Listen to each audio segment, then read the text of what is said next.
మాట్లాడేందుకు. Yes sir, please. Sir, యాక్చువల్‌గా నేను సేల్స్ దానిలో లేను సార్. ఫ్యాక్టరీ మేనేజర్‌ని ఫార్మా కంపెనీలో. పార్ట్ టైమ్ ఎల్ఐసి బిజినెస్ అది చేస్తూ ఉంటాను సార్. ఇప్పటి మటుకు ఏంటంటే ఏదో నాకు తెలిసింది ఎక్స్‌ప్లెయిన్ చేసి వచ్చేవి రానివి రావు అలా పాలసీలన్నీ తీసుకునేవాడిని సార్ మామూలుగా. అయితే ఇంకా అసలు కమ్యూనికేషన్ ఎలా చేయాలనేది మాత్రం నాకు నిల్ సార్ నాలెడ్జ్. నాకు తెలిసినంతలో ఏదో పొలైట్‌గా మాట్లాడి చేసుకోవటమే ఇప్పటి వరకు జరిగింది సార్. ఈ రోజు నేను విన్నదంతా కూడా కంప్లీట్‌గా కొత్తదే సార్ క్లాస్. సో నేను చాలా ఇంప్రెస్ అయ్యాను సార్ దీనికి. I want to follow the things what you have said. Yeah, పాటించండి సార్, ఇంప్లిమెంట్ చేయండి. రేపటి నుంచే ఇంప్లిమెంట్ చేయండి.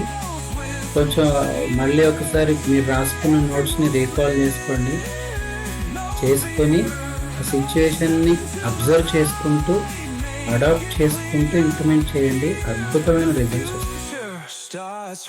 Okay sir. సార్, మీరు అద్దం ముందు ప్రాక్టీస్ చేయమన్నారు కదా సార్. Yes sir. అది కూడా ఇంతకు ముందు చిరంజీవి గారు కూడా తను యాక్టింగ్ వచ్చిన కొత్తలో అద్దం ముందు డాన్స్ వేసి చూసుకునేవాడు సార్ ఆయన. కరెక్ట్. నేను మ్యాగజైన్స్ చదివాను సార్.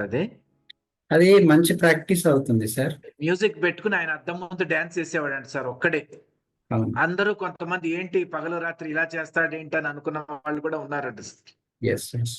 కానీ ఆయన నేను కూడా చేశాను సార్. నేను కూడా ప్రాక్టీస్ చేసిన వాడిని ట్రైనింగ్ ఇస్తున్నప్పుడు.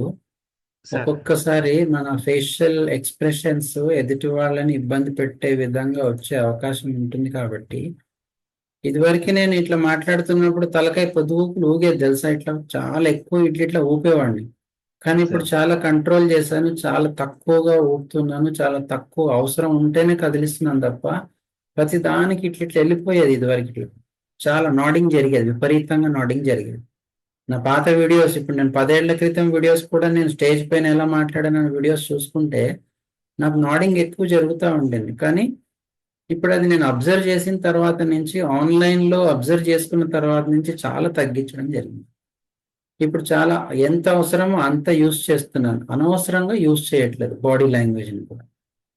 సో ప్రాక్టీస్ చాలా పనికొస్తుంది సార్. మీరు అద్దం ముందు ప్రాక్టీస్ చేయండి, లేకపోతే ఇట్లాగే వీడియో పెట్టుకొని రికార్డింగ్ చేసి ప్రాక్టీస్ చేయండి. దాంట్లో వాయిస్ వచ్చేస్తుంది అండ్ వీడియో కూడా వచ్చేస్తుంది. మళ్ళీ మనం ఇంకోసారి చూసుకోవచ్చు ఎలా చేసాము. ఎన్నిసార్లైనా చూసుకోవచ్చు. Thank you sir. Thank you sir.